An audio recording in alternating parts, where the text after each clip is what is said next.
Friends, welcome back. In the last video, we covered a high-level overview of multi-head self-attention, but we also covered a fair bit of ground, so let's just quickly summarize. So multi-head self-attention, the whole premise of it is which part of a sequence should pay the most attention to itself, hence self-attention. And so in our case, we have a series of embedded image patches. Which patch significantly relates to another patch? And the reason why we've incorporated this into a neural network is because we can look at a patch and know that it's sort of related to another patch, but we want this to be learned. So we want our neural network, so our VIT, to learn this relationship / representation. Because if it learns the relationship between patches, what has it inherently learned? Well, it hopefully learned a good representation of what's inside an image. And if we wanted to replicate multi-head attention, we can take this layer from PyTorch and go into here. To replicate MSA in PyTorch, we can use this. And I issued you the challenge of checking out the same thing of what we've just done, but for Layernorm. So if we jump back up to equation 2, which is what we're working on replicating, we're going to start writing code very shortly, don't you worry. So there's a lot of details in this paper. Here we go. So we've sort of covered MSA. We're going to see it in practice. That'll make a lot more sense. Now we've got Layernorm. But before we jump into Layernorm, there's just one more thing I'll just show you here. The reason why there's 3 arrows is because we've got Q, K, V. So we'll see this when we implement it, but this is query key value. Query key value. And these are 3 instances of the output of the norm layer. So just 3 instances of we pass our embedding patch, let's call that X, into the norm layer. We're just going to Q, K, and V is going to be X, X, X. So if we look at this, what do we have in PyTorch?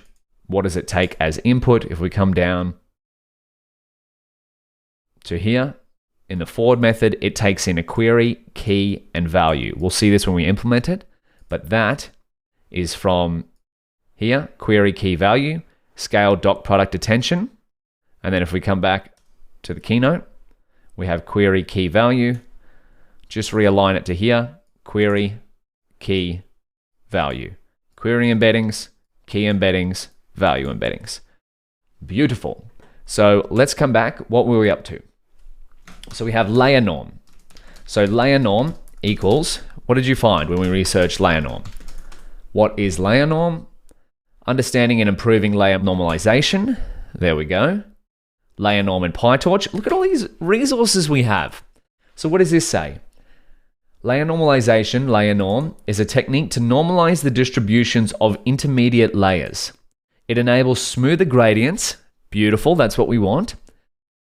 Faster training and better generalization accuracy. I'm just going to copy this straight in here. So if we go here, Layernorm equals this.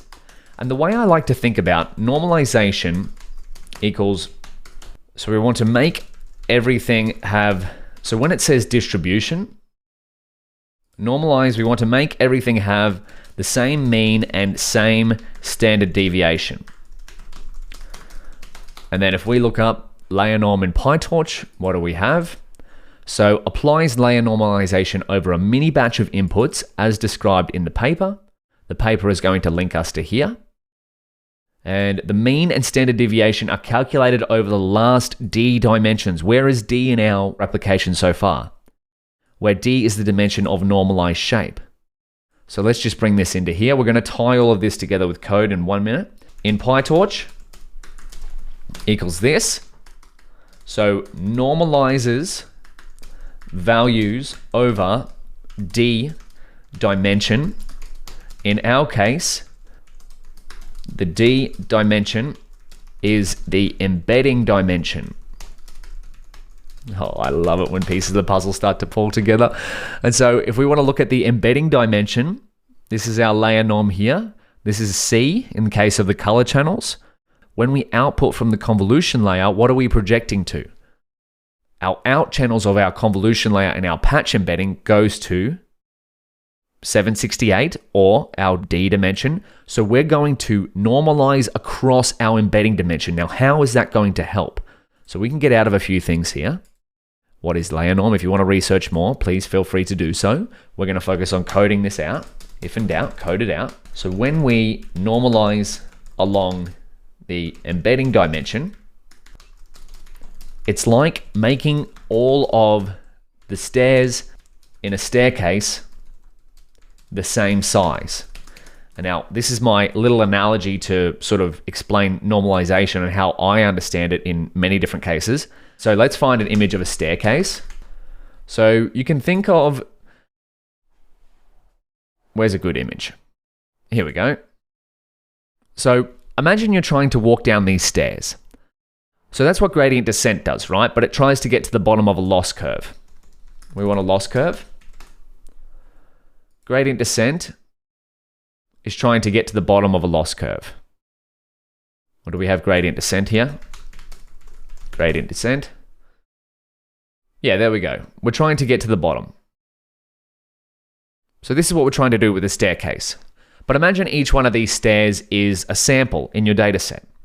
So if you were walking down this staircase, but you had the stairs were all different heights, and they were all different weird like squiggly shapes like this, and each step was a different width, so it all just had different parameters. You would find it quite hard to walk down those steps quite quickly, wouldn't you? However, if we normalized the steps, so made sure that they had the same height and the same width, or in our case, they had the same mean and same standard deviation across the embedding dimension, you could walk down those steps pretty quickly. So you wouldn't really have to think. So that's where layer normalization comes into play, is that layer normalization is a technique to normalize the distributions of intermediate layers. So if we normalize the distribution over our embedding dimension, in other words, make sure all of our samples have the same mean and same standard deviation, or in the stairs analogy, make sure all of the steps have the same width and same height, well, not only can you walk down the stairs faster, you can train faster in terms of your gradients. And you can generalize better because instead of thinking about each sample or each step and you have to adjust for each step, you can generalize because you can just walk down the steps because you know that they're going to be the same height and width. So we've covered a fair few complex concepts quite quickly here. And I've definitely linked a whole bunch of resources in the book version to learn more about it. And I know I said we were going to start coding in this video, but to prevent this one from getting too long, let's start coding in the next video. In fact, with what we've covered, you might actually be able to do it yourself. We've got a layer for multi-head attention, and we've got a layer for layer norm.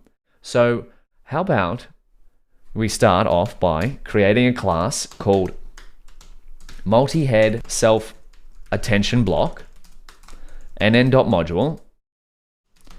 So we've got a class there. How about you give it a go at initializing it, and then just implement a multi-head self-attention layer using PyTorch, and the same thing with the layer norm. And in the forward method, we come back to the figure 1. In the forward method of your class, just pass the embedded patches through, or X, through the norm layer, and then through the multi-head attention layer. Give that a go, try it out, and we'll do it together in the next video. I'll see you there.